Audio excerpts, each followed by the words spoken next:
முன்னாள் அமைச்சர் செந்தில் பாலாஜியின் நீதிமன்ற காவல் மார்ச் 4ஆம் தேதி வரை நீட்டிக்கப்பட்டு உள்ளது.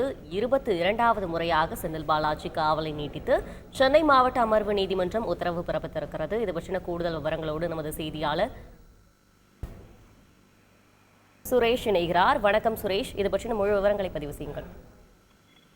வணக்கம். சட்டவிரோத பண பரிமாற்ற தடை சட்ட வழக்கில் கடந்த ஆண்டு ஜூன் மாதம் கைது செய்யப்பட்ட செந்தில் பாலாஜிக்கு எதிராக அமலாக்கத்துறையினர் குற்றப்பத்திரிகை தாக்கல் செய்திருக்கிறார்கள்.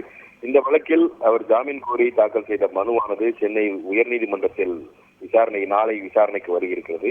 இந்த நிலையில் செந்தில் பாலாஜியின் நீதிமன்ற காவல் இன்றுடன் முடிவடைந்ததை அடுத்து அவரை இன்றைக்கு நீதிமன்றத்தில் ஆஜர்படுத்த வேண்டும். ஆனால் அந்த வழக்குகளை விசாரிக்கக்கூடிய சிறப்பு நீதிமன்றமான சென்னை முதன்மை அமர்வு நீதிமன்ற நீதிபதி அல்லி இன்று விடுமுறை என்பதால் பொறுப்பு நீதிபதியான 3வது கூடுதல் அமர்வு நீதிமன்ற நீதிபதி ஆனந்த் முன்பு புழல் சிறையிலிருந்து காணொலி காட்சி மூலமாக முன்னாள் அமைச்சர் செந்தில் பாலாஜி ஆஜர்படுத்தப்பட்டார்.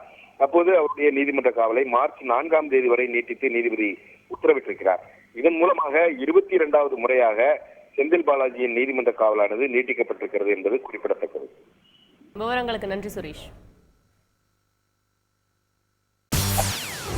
செய்திகளை உடனுக்குடன் தெரிந்து கொள்ள உடனே சப்ஸ்கிரைப் பண்ணுங்க.